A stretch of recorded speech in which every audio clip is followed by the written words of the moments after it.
Hello, ഞാനീ തുറക്കണതാണ് ഒലോക്കോട് വീടിൻ്റെ എൻ്റെ സ്വന്തം റൂം കേട്ടോ. ഞാൻ ഈ റൂം തുറക്കാൻ കാത്തിക്കാണ് നമ്മുടെ ഷാഡോ കുഞ്ഞു എൻ്റെ ഒപ്പം കയറാൻ വേണ്ടിയിട്ട്. റൂം തുറന്ന് ഞാൻ അകത്തേക്ക് കയറിയപ്പോൾ അവനും എൻ്റെ കൂടെ അകത്തേക്ക് കയറി വന്നിട്ടുണ്ട്. കാലും മുഖം കഴുകാൻ വേണ്ടിയിട്ട് ഞാൻ ബാത്റൂമിൻ്റെ ഡോർ തുറന്നപ്പോൾ അവനാണ് ഫസ്റ്റ് കയറിയത്. എനിക്ക് വെള്ളം എന്താണെന്നും പറഞ്ഞ്. അപ്പോൾ അതെന്താണെന്ന് വെച്ചാൽ ഈ പൈപ്പ് തുറന്ന് കൊടുത്താൽ അതിന് വെള്ളം കുടിച്ചോളൂ കേട്ടോ. അവന് സ്ഥിരമുള്ള പരിപാടിയാണിത്, ബാത്റൂമിൻ്റെ അകത്ത് കയറിയിട്ട് പൈപ്പിൽ നിന്ന് വെള്ളം കുടിക്കുക എന്നുള്ളത്. അവിടെ മുറ്റത്തൊരു പാത്രത്തിൽ വെള്ളം വെച്ചിരുന്നെങ്കിൽ ഇങ്ങനെ കുടിക്കുന്നതിന് ഒരു പ്രത്യേക ടേസ്റ്റാണെന്ന് തോന്നുന്നു. അവൻ്റെ വെള്ളം കൂടി കഴിഞ്ഞിട്ട് ഞാൻ മുഖം കഴുകിയാണ്. മുഖം കഴുകിയിട്ടുണ്ടെങ്കിൽ എനിക്ക് പോകാത്തൊരു സാധനമാണ് പൊട്ടിട്ട കൺമഷി പൊട്ടാണ് വെക്കുന്നത്. അപ്പോൾ ഈ കാണുന്നത് എൻ്റെ പിയേഴ്സ് സോപ്പാട്ടോ. പിയേഴ്സ് നീല കളറാണ് വാങ്ങിയിട്ടുണ്ടായിരുന്നത്. എൻ്റെ കൺമഷിപ്പൊട്ട് എത്ര വരച്ചാലും പോവില്ല. പെട്ടെന്നൊക്കെ മുഖം കഴുകി വരുമ്പോൾ പൊട്ട അവിടെ തന്നെ ഉണ്ടാവും.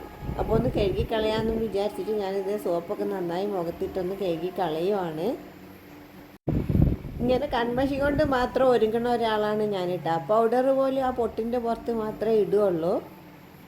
പിന്നെ കുഞ്ഞി പൊട്ടൊക്കെ കിട്ടിയാൽ ഞാൻ വെക്കുകയും ചെയ്യും കേട്ടോ. അപ്പോൾ സോപ്പ് ഇത്രയായിട്ടൊന്നും ഞാൻ കഴുകാറില്ല. സോപ്പ് പൊട്ട് പോവാത്ത കാരണമാണ് കഴുകിയത്. ഇനി കമ്മലും കൂടി ഊരി വെച്ചാൽ എൻ്റെ പണി കഴിഞ്ഞു. അതായത് ഡ്രസ്സും കൂടി മാറ്റണം. ഇതിപ്പോൾ അട്ടപ്പാടിയിൽ നിന്ന് ഞാൻ ഇട്ടിട്ട് വന്നുള്ള ഡ്രസ്സല്ലേ. എനിക്കിങ്ങനത്തെ കുഞ്ഞു കുഞ്ഞു മുട്ട് കമ്മൽ ഇടാനായിട്ട് ഇഷ്ടം. സ്വർണ്ണക്കമ്മലിനെക്കാട്ടിലും എനിക്കിഷ്ടം ഇങ്ങനെ ഓരോ മുത്തിൻ്റെയൊക്കെ കമ്മലുകൾ ഉണ്ടാവില്ലേ, അങ്ങനത്തെ കമ്മലിടാൻ ഇഷ്ടം. സ്വർണ്ണമാണെങ്കിലും അങ്ങനെ തന്നെ. അങ്ങനെ ഞാൻ ഡ്രസ്സൊക്കെ മാറ്റി നൈറ്റിയൊക്കെ ഇട്ടിട്ട് പുറത്തിറങ്ങിയിട്ടുണ്ട്. അപ്പം വീണ്ടും കാണാം. ടാറ്റാ.